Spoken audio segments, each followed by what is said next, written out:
આ લોકો ઈશ્વરની ઉપાસના કરતા નથી, પણ પ્રતીકની ઉપાસના કરે છે. પ્રતીક એટલે ઈશ્વરની નજીકનું, તેના તરફનું એક પગલું છે. આ પ્રતીકની ઉપાસના આપણને મોક્ષ કે મુક્તિ તરફ નહીં લઈ જઈ શકે. જે અમુક ખાસ વસ્તુઓ માટે આપણે તેમની ઉપાસના કરીએ છીએ, માત્ર તે જ તે આપી શકે છે.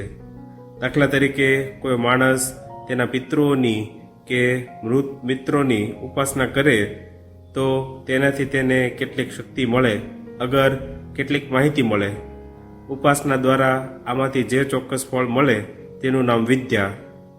તે કોઈ ખાસ પ્રકારની વિદ્યા કહેવાય. પરંતુ આપણું સર્વોચ્ચ ધ્યેય મુક્તિ તો સ્વયં ઈશ્વરની ઉપાસનામાંથી જ મળે છે.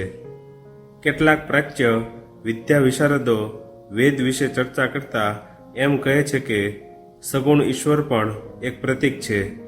સગુણ ઈશ્વર પ્રતીક હોઈ શકે, પરંતુ પ્રતીકો નથી સગુણ ઈશ્વર કે નથી નિર્ગુણ ઈશ્વર. તેઓને ઈશ્વર તરીકે પૂજી શકાય જ નહીં. તેથી લોકો જો એવી માન્યતાઓ ધરાવે કે દેવતાઓ, પિતૃઓ, પ્રેતાત્માઓ કે મહાત્માઓ, પવિત્ર માણસો અને સંતો જેવા આદિ વિવિધ પ્રતીકોની ઉપાસનાથી મુક્તિ મેળવી શકાશે, તો તે મોટી ભૂલ છે.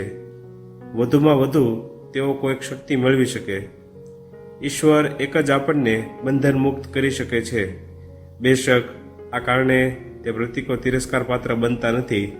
તેમની ઉપાસના કંઈક પરિણામ તો લાવે જ છે.